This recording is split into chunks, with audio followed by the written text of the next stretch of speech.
A nombre de la Comisión de Equidad de la Facultad de Ciencias de la Universidad Nacional Autónoma de México, les doy la más cordial bienvenida a este magno evento. El día de hoy y toda la semana tendremos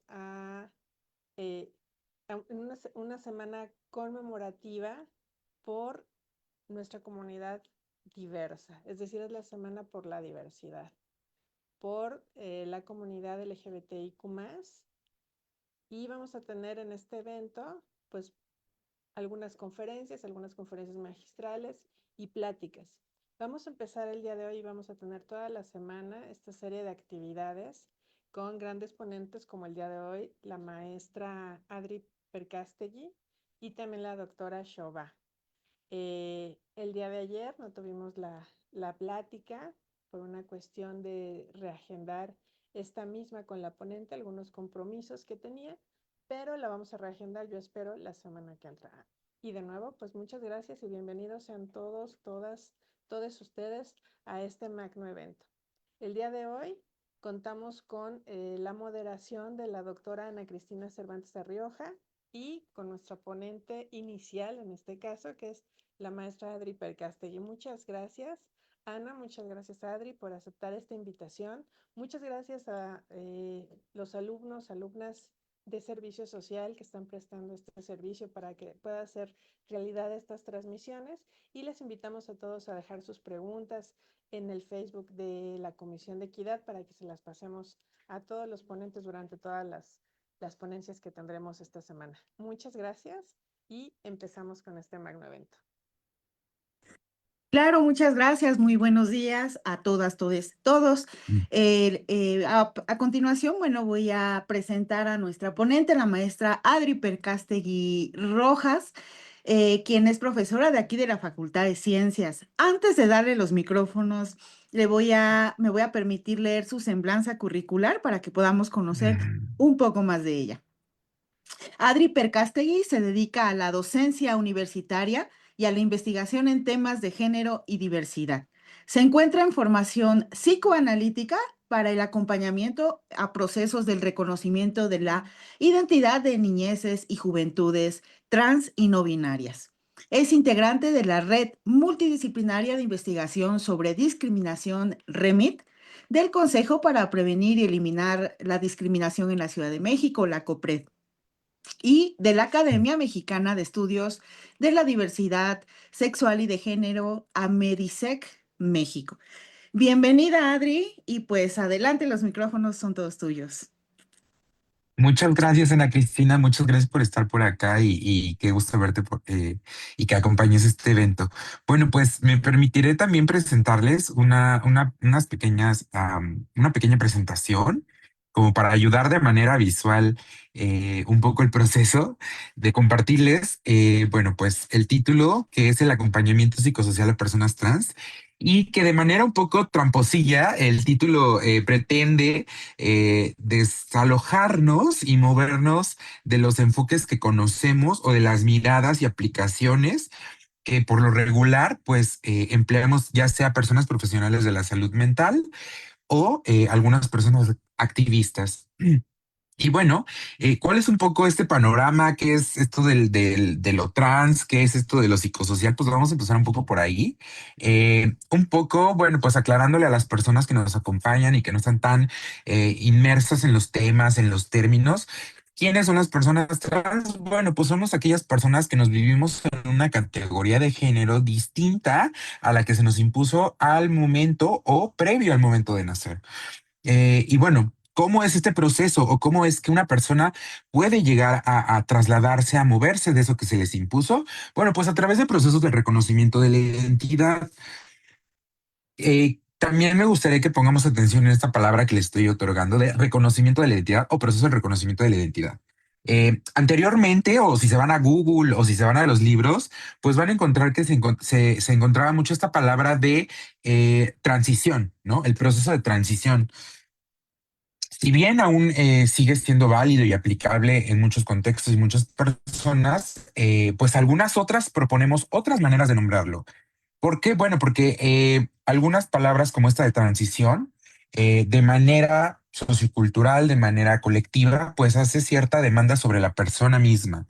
Es decir, que la persona tiene que moverse, que cambiar un poco desde lo visual, desde el comportamiento, desde cómo es esta expresión del género o los roles de género misma de aquella categoría a la cual se movió. Y esta nueva palabra o este nuevo enfoque y esta carga que tiene esta palabra de proceso del reconocimiento de la identidad le quita esa obligación a la persona de hacer X o Y movimiento o cambio, ¿no? También se creía que se tenía que hacer un proceso de transición, ¿no? Para ser una persona trans, tienes que hacer un proceso de transición y que este proceso tiene un punto de inicial y un punto de llegada, ¿no? Que, ya terminé mi proceso, como si hubiera un punto final de término. Y bueno, el cambio acá con esta palabra de proceso del reconocimiento de la identidad es que las personas alrededor y el sistema alrededor, las instituciones y las familias, las escuelas, son quienes tienen que cambiar la mirada en cómo interpretamos y en cómo leemos las diferentes categorías y expresiones de género. Este es un punto muy importante que algunas personas trans en México estamos dialogando y específicamente personas que acompañamos procesos de transición y procesos del reconocimiento de la identidad.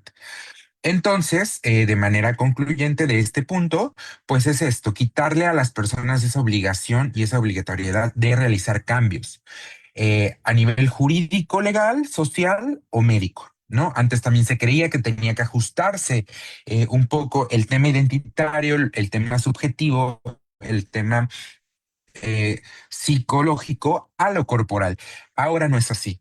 Ahora estamos apostando y buscando que estos procesos del reconocimiento de la identidad sean libres, sean diversos, sean flexibles y que también puedan tener otro enfoque y un enfoque hecho y realizado desde nosotras mismas, desde las propias personas trans. ¿Y cómo está ocurriendo esto en México? Porque muchas de las personas trans ya llegamos a la formación académica, ya estamos formándonos en espacios que acompañan procesos del reconocimiento a través del área médica, del área legal, del área sociológica, antropológica, y estamos contribuyendo desde nuestras propias experiencias a cómo deberían ser y cómo queremos que sean estos modelos de acompañamiento.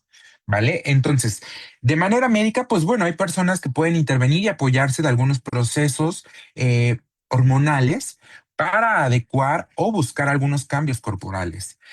Procesos jurídicos, bueno, pues el reconocimiento a través del acta de nacimiento, a través de documentos que puedan avalar y constatar quiénes somos ante el Estado y para acceder a nuestros derechos humanos básicos, como es el acceso a la salud y el acceso a la educación y el acceso al trabajo. Procesos sociales afirmativos. ¿A qué nos referimos cuando decimos procesos sociales afirmativos? Uno, anteriormente se recaía también la responsabilidad de la familia, ¿no? Y ahora lo que estamos haciendo con lo de afirmativo es que al menos las instituciones que acompañan, en este caso el área de salud y el área de educación, puedan afirmar las identidades de las personas sin pedir que haya una intervención médica o cambios, en este caso, no sé, como el acta de nacimiento, ¿no? Que en este caso, pues tengo mi nombre legal, que no he podido realizar documentos, cambio de documentos de identidad y que esto no pueda impedir que yo acceda a un empleo o a estudios universitarios. Ahí, aquí, siguiente. Y bueno, ya les compartí un poco del contexto mexicano, de dónde están haciendo estos movimientos conceptuales. Y bueno, con ello decirles que en el contexto mexicano, en 2026, se ha avanzado mucho en el acompañamiento psicosocial. ¿Y a qué me refiero con acompañamiento psicosocial? Entre pares, ¿vale? A diferencia de otros países, creo que el contexto mexicano tiene esta particularidad que yo creo que la ausencia de la intervención del Estado ha permitido que, bueno, de manera como resultante ha permitido que muchas personas tomen liderazgos y se formen liderazgos aunque sea de manera obligada, a veces no es porque queramos, sino que hay una ausencia del Estado, una intervención y un sostenimiento económico de cuidados que hace que muchas personas tengamos que convertirnos en personas activistas o en personas que se están formando de manera política o en personas que tienen que prepararse a nivel teórico y práctico para poder defender un poco estas exigencias que tenemos como población.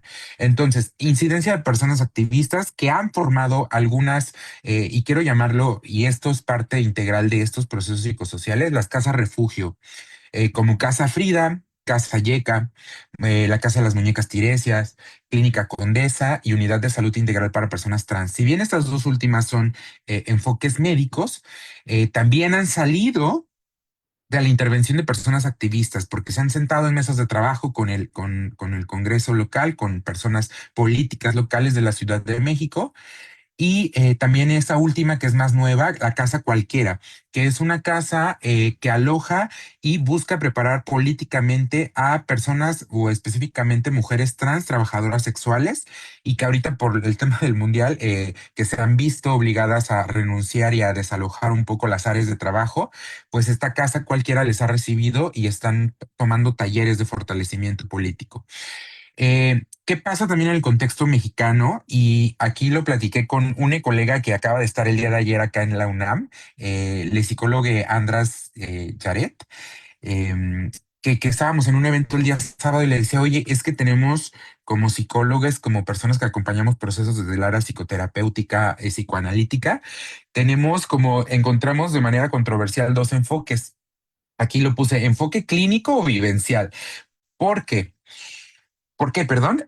Porque hay muchas personas trans que, si bien no cuentan con una formación universitaria en el área psicológica o en el área médica y después psiquiátrica para acompañar procesos desde ese lugar, cuentan con la experiencia de llevar a cabo procesos de acompañamiento. Y acá pues han entrado muchas disputas éticas, ¿no? Como de si es ético acompañar si no hay una formación académica. Y en segundo momento, pues analizamos si que también de manera estructural, pues no todas las personas pueden acceder a la formación académica universitaria o a la profesionalización. Entonces es por ello que pues hay muchas personas que a lo mejor no cuentan con la licenciatura en psicología o una maestría en psicología clínica o psicoterapéutica o en medicina, y después en psiquiatría o psiquiatría en su caso, cuentan con la experiencia necesaria, ¿no? Y del otro lado, y bueno, que estas personas trans, pues tienen esta propia la vivencia personal. Si bien a nivel intergeneracional hay algunos cambios, como ahorita les decía, ¿no? Que antes hablábamos mucho de transición, y ahora hablamos de proceso del reconocimiento de la identidad de género. Hay estos cambios semánticos, sintácticos y conceptuales. Eh, del otro lado, tenemos que hay personas que cuentan con amplia experiencia, personas cisgénero, personas aliadas, personas que no pertenecen a la población trans, que tienen un enfoque clínico interesante. Sin embargo, desconocen las vivencias y los marcos de acompañamiento para personas trans. Entonces estamos en esta ambivalencia, ¿no? Como, ok, hay personas trans que les falta este enfoque clínico y profesionalizante, y del otro lado hay personas cis o aliadas que tienen el enfoque clínico y profesionalizante, pero les falta este toque, esta sensibilidad, este conocimiento situado de la experiencia de las poblaciones trans. Entonces es un poco de lo que estamos trabajando actualmente en el contexto mexicano entre personas que acompañamos procesos. ¿Qué otra cosa está pasando en el contexto mexicano que ha incrementado las redes psicoeducativas a nivel familiar? ¿A qué voy con esto? Bueno, que cada vez más son las familias que apoyan a personas, a hijos, a hijas, a hijes y a familiares trans de todas las edades. Y este es un punto creo que también muy importante porque también a nivel internacional creo que pues es una considerable ventaja, ya que pues a nivel estadístico lo hemos visto con la última encuesta del 2021 de ENDICEG, y también que hay personas profesionales de la salud y personas activistas cada vez más notorias en diferentes espacios. Entonces, bueno, esas son un poco las peculiaridades del contexto mexicano que me gustaría compartirles. ¿Qué otra cosa? Bueno, pues que ha incrementado el trabajo con pares, ya les decía, o sea, no debería de ser, ¿no? Debería de ser que el Estado otorgue recursos, cuidados, sistemas de comunicación, de atención a la salud, acceso a la educación, Y eso ha obligado que lamentablemente pues estas personas activistas, estas personas que acompañan procesos, estas personas líderes comunitarias, a lo mejor no se nombran activistas, sino lideresas comunitarias, ¿no? Que están día a día acompañando a las personas. Bueno, pues se ha incrementado el trabajo con pares, que entre personas trans nos apoyemos, busquemos redes de comunicación, redes de apoyo, chats de WhatsApp, grupos de Facebook, en la propia universidad, ¿no? Que haya grupos estudiantiles en Facebook y que ahí se comparte información, anuncios, comentarios. Se ha incrementado también el número de actividades culturales hecho por y para personas trans, específicamente en el tema de transmasculinidades, o sea, hombres trans y personas transmasculinas. Esto, ejemplo, en Club Casa Rochelle, ¿no? Hubo una temporada de intervenciones artísticas y culturales por parte de algunos colectivos transmasculinos. También en el contexto mexicano, pues si bien está un poco saturado el sistema de salud público a través de la Clínica Condesa Iztapalapa y la Unidad de Salud Integral para Personas Trans, hay procesos médicos afirmativos.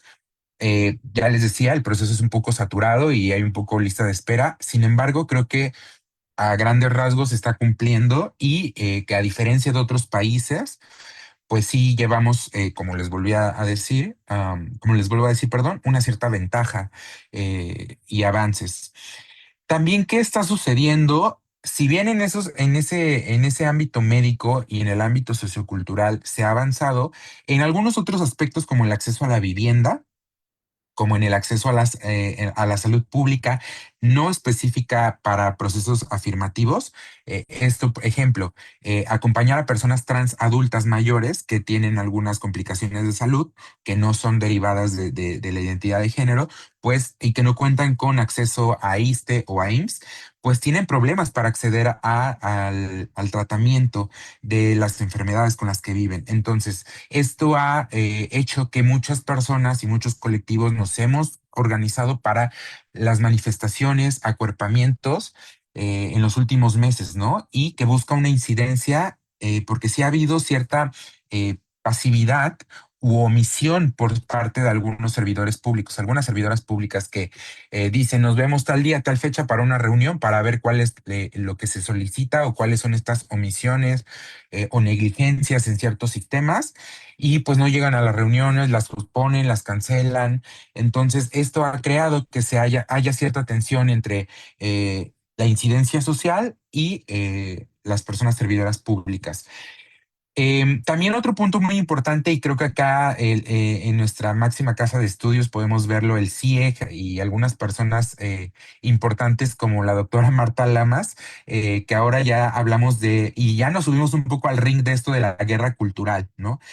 Allá afuera se habla de la guerra cultural, algunos procesos y personas conservadoras, algunos movimientos políticos conservadores de derecha, pues empezaron a emplear estos conceptos de la guerra cultural, el término ideología de género en lugar de identidad de género.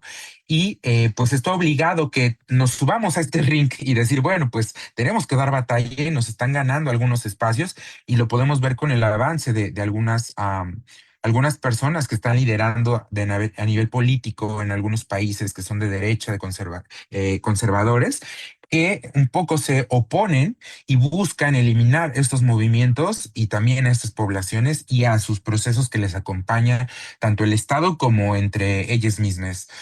Y este concepto de guerra cultural me parece muy importante como para abrir la conversación también pues entre personas trans, ¿no? Y entre personas académicas que estamos adentrándonos al estudio de las masculinidades, de los feminismos y cómo podemos hacer estos diálogos con los procesos conservadores, ¿no? Entonces, bueno, pues este concepto me parece sumamente importante. Y el contexto mexicano también nos ofrece, creo que esta mirada que exige, por decir, aquí hay una activista en pantalla, que es Victoria Sámano, y ella habla de una ley integral trans. Ella ha sido precursora de la ley integral trans en México. ¿Y a qué se refiere con integralidad o este enfoque de ley integral? Bueno, pues que abarque los aspectos más importantes y considerables de nuestras poblaciones. Ya les mencionaba Uno que es el acceso a la educación y no solo el acceso, porque hay veces que tenemos el acceso, pero la permanencia es la complicada, ¿no? Llevamos procesos a cabo de discriminación, de exclusión o de agotamiento.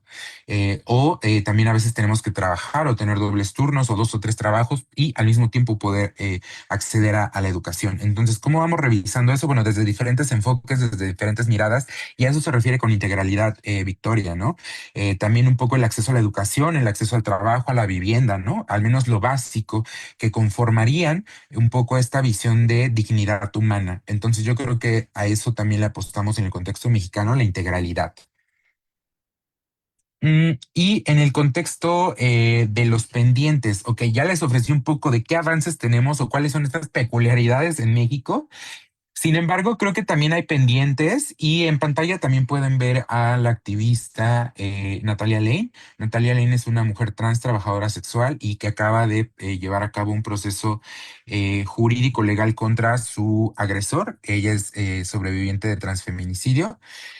¿Y a qué nos lleva esto? Pues un poco a analizar estos puntos que les puse, que es la reducción de daños, la reparación en vida. eh, y cómo estas redes de cuidados no tradicionales, ¿a qué me refiero con esto? Que las familias elegidas, las personas, las colegas, ¿no? Las demás personas trans, cómo hemos formado redes de cuidados que no nos corresponderían.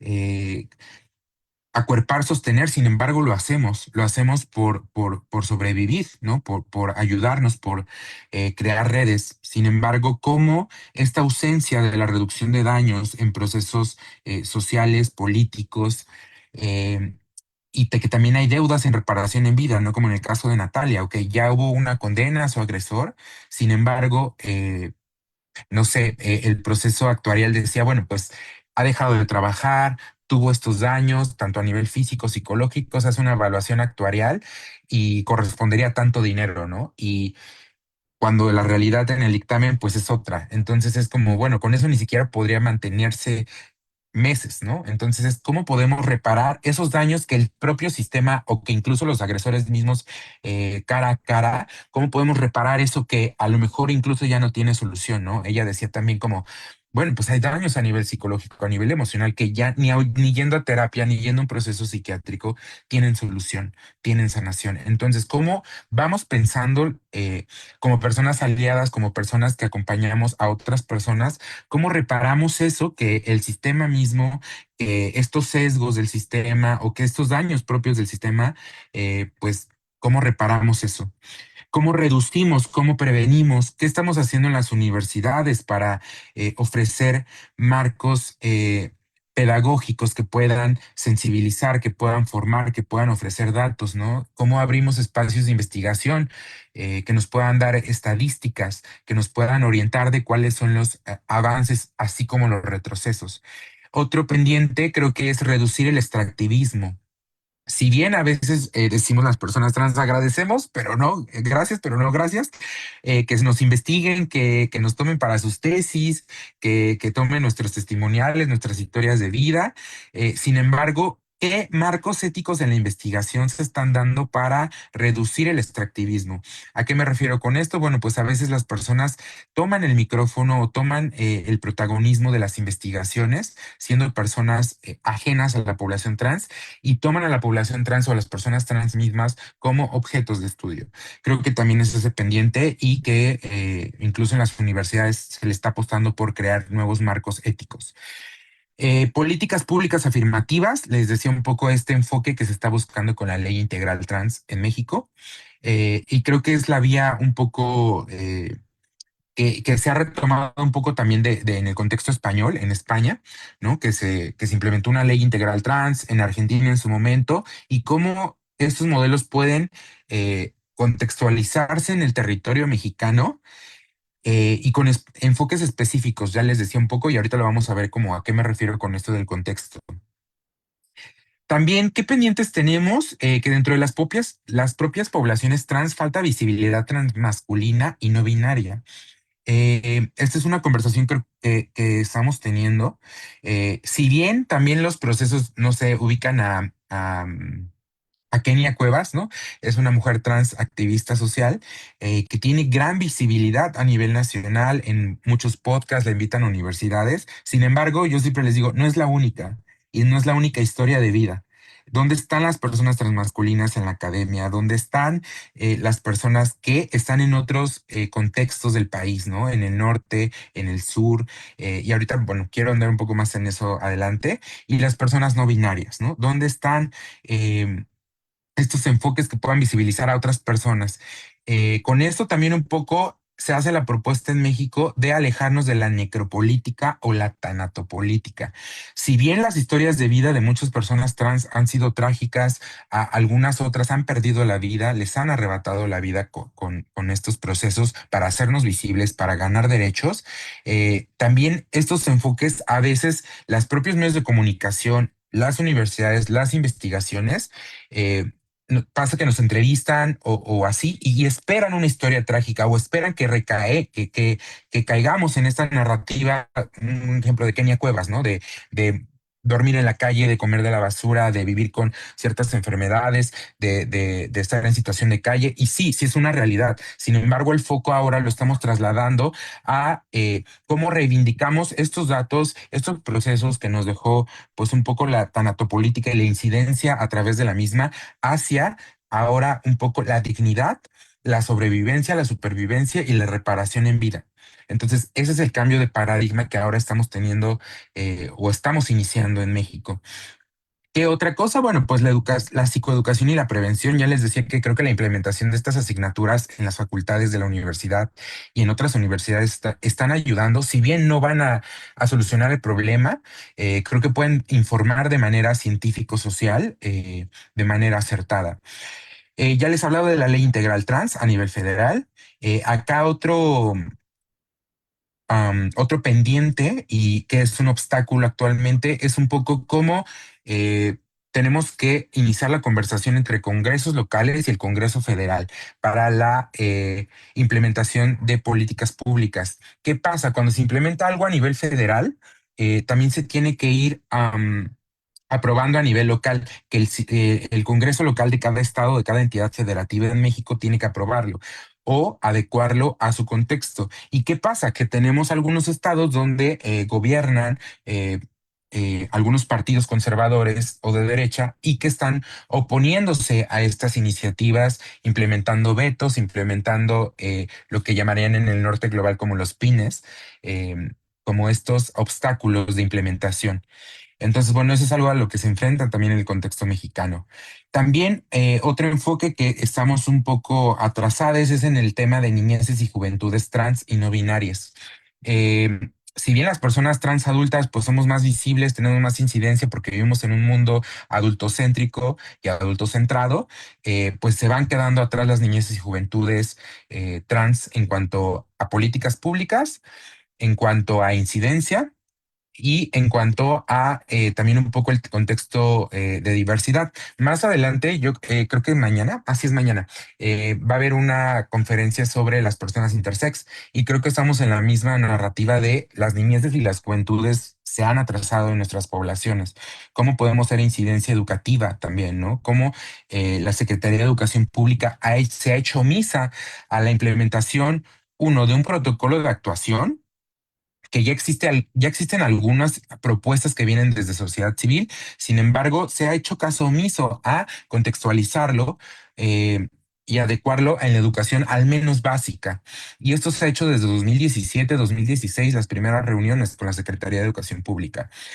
Y lo que ya les decía, hay omisión de estados y servidores públicos, ¿no? De hecho, aquí apenas, como ya les decía, eh, Victoria Sámano también hace una queja hace un par de días que no hay directorio del registro civil en Ciudad de México para llevar a cabo el reconocimiento de la identidad a través de rectificar el acta de nacimiento de las personas trans. Entonces, ahorita no hay una dirección en la Ciudad de México en este puesto de serviduría pública y por lo tanto no se están llevando a cabo. Entonces, ese tipo de situaciones que a lo mejor no hay una omisión, sin embargo, no hay quien lo esté liderando ni llevando a cabo, ¿vale? Es algo que también nos enfrentamos. Y pues bueno, ¿qué propuestas? Espacios estudiantiles, trabajo entre pares, exigencias al Estado, creo que no son suficientes. Y el enfoque clínico social por el cual estamos apostando ahora es un afirmativo explorativo. Antes como que solo era el término afirmativo, sin embargo ahora estamos implementando, visibilizando el término explorativo, que cualquier persona a cualquier edad pueda explorarse en diferentes categorías de género y que no pasa nada. Pasa mucho con las familias cuando llegan al consultorio y te dicen, oye, Adri, es que, ¿qué tal si apoyo a mi hija de 10 años y cuando tenga 15 se arrepiente o cambia o quiere regresar? Pues no pasa nada, ¿no? Ese es el chiste de un proceso afirmativo y explorativo, que se viva, que experimente, que le dé sentido y coherencia a sí mismo y que con base en ello pueda acá, bueno, en el ámbito académico, pues estamos investigando como la filosofía de la identidad, la filosofía de la subjetividad, cómo desde el ámbito psicológico, cómo los procesos yoicos, cómo los procesos psicológicos evolutivos, y vamos viendo que la identidad no es fija. Esto no quiere decir que se pueda cambiar con intervenciones, sino la persona misma es la que se explora, la que deviene en una identidad de género o en diferentes. ¿Qué aportaciones también estamos teniendo en el ámbito académico? Bueno, yo creo que un punto importante y enriquecedor son las aportaciones de coloniales y la teoría crítica. Y el punto más importante de estos acompañamientos, de estas propuestas psicosociales, son las conexiones entre ciudad, centralidad, barrio y campo. No sé si han escuchado esta frase de a tu teoría le falta barrio o a tu discurso le falta barrio, ¿no? Porque a veces estamos muy centralizadas. Sí, vivimos en la ciudad, estamos en CEU, pero son miradas muy centralizadas, muy citadinas. Y dicen, a tu teoría le falta barrio. Bueno, y yo a veces les digo, bueno, a los del barrio y a los que están teorizando y barrializando les falta campo. El género y las diferentes categorías de género y los procesos de afirmación y los procesos afirmativos se viven distinto en el campo, en provincia, en lo que llamamos provincia, ¿no? Yo que me crié en otro estado y en una ranchería, ni siquiera pueblo, en una ranchería, les falta campo. Entonces, ¿cómo podemos crear conexiones tanto teóricas, vivenciales, experienciales entre la ciudad, centralidad, el barrio y el campo? ¿Cómo podemos hacer conexiones? En México también este es un área de oportunidad. ¿Cómo dialogamos los distintos activismos del norte, del centro y del sur? Estamos muy centralizadas en la parte centro del país y específicamente en Ciudad de México. La formación psicoterapéutica con perspectiva disidente. Hay algunos centros académicos como la Sociedad Psicoanalítica Mexicana, Dimensión Psicoanalítica, y esto, bueno, yo me dedico al psicoanálisis, que están apostándole por crear una formación teórica y clínica disidente, ¿no? Que tenga otras narrativas, otras aportaciones de mujeres feministas psicoanalistas, y están creando cursos diplomados justo para despatriarcalizar la mirada de intervención psicoterapéutica. Y aportaciones aliadas. A esto me refiero un poco aquí en la Facultad de Ciencias, cómo se están abriendo espacios, como en algunas otras facultades también, cómo están fomentando que también las voces trans nos dediquemos a la docencia, nos dediquemos a la investigación y podamos enriquecer los espacios de creación de contenidos, de curriculares, exposiciones, procesos pedagógicos. Entonces, cómo las miradas trans importan y cómo las miradas trans pueden enriquecer estos procesos. Esto le da mucha estabilidad a las vidas trans. Y a eso me refiero con enfoque psicosocial. A veces pensamos, y le decía a András, al psicólogo del cual ya les había hablado, a veces pensamos cuando también se puso mucho de moda esta psicologización en redes de si algo no me parece, le digo a la otra persona, ahí ve a terapia, ¿no? Como que esa es la derivar a un proceso psicoterapéutico individual uno a uno. Acá la apuesta es salirnos de ese marco también y decir, uno, no todas las personas les cae el enfoque psicoterapéutico individual, y dos, hay muchos enfoques psicoterapéuticos que no son aptos para todas las personas o no todas las personas son aptas para esos enfoques. Entonces, se tiene que explorar también, aparte de afirmar el género, se tiene que explorar dentro de los mismos enfoques psicoterapéuticos. ¿Y a qué le apostamos con estos nuevos enfoques psicosociales? Al análisis disidente. Aquí en Ciudad de México al menos ya tengo un grupo de estudio y de redes de contactos que somos psicoanalistas disidentes. Psicoterapia grupal, existe la Asociación Mexicana de Análisis Grupal, intervenciones psicosociales, artísticas, deportivas, culturales que se están llevando a cabo en algunas utopías o en la Unidad de Salud Integral para Personas Trans, como la tarde de juegos entre pares, los grupos de pares de mujeres trans, de hombres trans, de personas no binarias, de familias.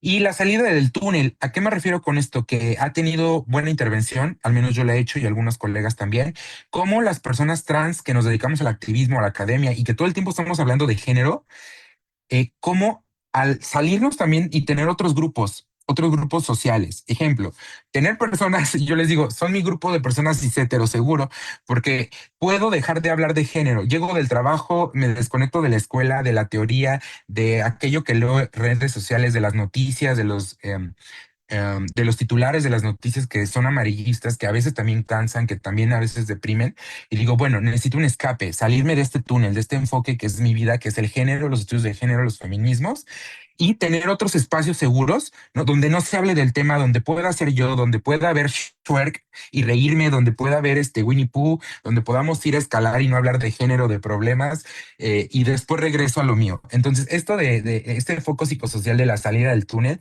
ha ayudado mucho, ¿no? Tener otros grupos, otras informaciones, otras dinámicas que nos alejen un poco de esto y que nos ayuden un poco también a la salud mental. El acompañamiento familiar, aquí me refiero al acompañamiento familiar tradicional y no tradicional, a esto que llamamos ahora las familias elegidas, los grupos elegidos, ¿no? También en mi caso, pues tengo un grupo. Estoy en una iglesia católica y tengo mi grupo de juvenil y tenemos otras actividades y eso también es acompañamiento familiar, familiar en la fe o familiar en otras aplicaciones de la vida. También creo que también en este enfoque de psicosocial, uno de los ejes fundamentales es la estabilidad económica. En este sistema capitalista, si no hay estabilidad económica, no hay estabilidad, digámoslo así, a nivel psicosocial. Entonces, si no hay un empleo que pueda darnos, a eso me refiero con el último punto, lugares para hacer un trayecto de vida y que haya estabilidad, pues bueno, no estamos llegando a ningún lado. Entonces ahora le apostamos también a la intervención económica, al cupo laboral trans, al cupo estudiantil trans. Apenas vino una amiga de Brasil y me decía, oye, aquí en la UNAM no tienen cupo trans. Y yo, ¿cómo? Y me dice, sí, es que en la Universidad de Brasil, hay cierto cupo donde va específico destinado a personas trans y pueden entrar como un proceso de admisión, pero no hay un proceso de admisión que les quite o que les excluya, sino hay una cuota para que puedan entrar de manera directa a las universidades, ¿no? Entonces yo lo pensaba y decía, bueno, ¿por qué no lo aplicamos en las autónomas de todos los estados, ¿no? De la República? Que si bien hay un proceso de selección, pero que no sea un escrutinio de sí o no, solo por tus capacidades, tus conocimientos, sino por el simple hecho de impulsar a las vidas trans adentrarse a los espacios formativos y que esto les pueda asegurar una futura estabilidad económica y lugares para hacer un trayecto de vida. Y bueno, aquí en pantalla también vemos un grupo de amigas. Oyuki es una de las referentes en México, es la mujer trans que está a la orilla de Chinos de Rizos. Ella es una de las grandes impulsoras del enfoque psicosocial. Ella es directora del área social comunitaria de la Unidad de Salud Integral para Personas Trans. Entonces, si queremos implementar también modelos psicosociales de acompañamiento de personas trans, creo que ella es un gran referente. Y también tenemos abajo, les puse una hermosa familia que es la doctora Shibun y su esposa, como también tenemos referentes de que se puede formar una familia, de que se puede tener una pareja, de que hay lugares, posiciones para hacer un trayecto de vida a nivel afectivo, a nivel económico, a nivel académico, ¿vale? Y pues nada, creo que eso por mi parte es todo y estoy atenta a las preguntas, a los comentarios y que haya quedado claro. Y pues nada, muchísimas gracias, Ana Cristina.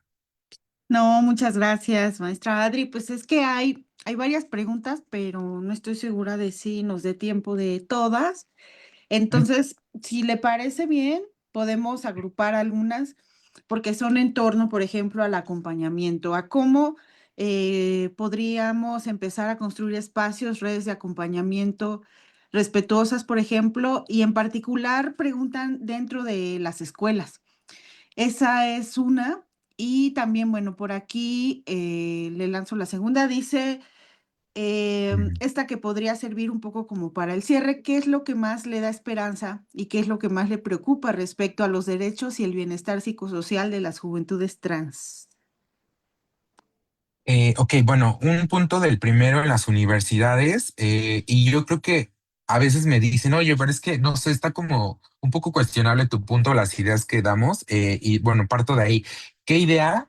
Uno, creo que a veces nos centralizamos tanto en el género y creo que son algunos señalamientos que hemos tenido como de algunos grupos feministas y en este caso algunos grupos trans, que nos enfocamos tanto en los términos identitarios, en las categorías de género, que han servido algunos otros enfoques de no nos centramos en el género, sino nos creamos en la creación de comunidad.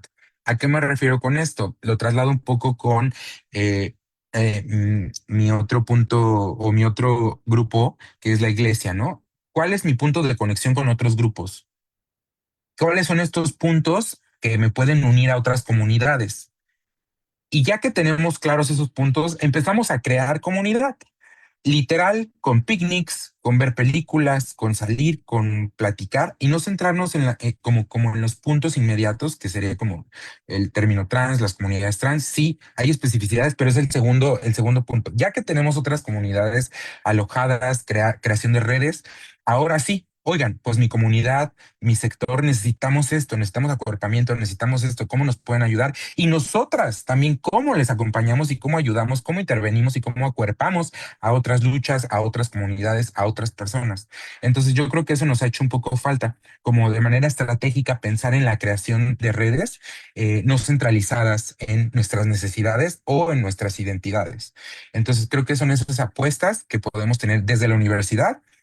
También no sé acá cómo funciona lo de los grupos estudiantiles. Yo vengo del ámbito privado y en las universidades privadas está mucho esto de los grupos estudiantiles, ¿no? Que también hay un consejo universitario estudiantil a nivel general en toda la universidad y por facultades. Entonces, ¿cómo desde los grupos estudiantiles o las representaciones estudiantiles en toda la universidad se están implementando mesas de diálogo? Y que deberían de escucharlo, ¿no? Si hay alguna persona trans en la facultad. Bueno, ¿a quién me acerco? ¿Cuál es la persona líder a nivel estudiantil? Y cómo podemos sondear como una cierta lista de necesidades, ¿no? Pero yo creo que el primer punto es la comunicación y la creación de redes, hacer grupos de WhatsApp, de Facebook, que sean específicos del tema y de ahí partir con estrategias para crear redes con otras comunidades.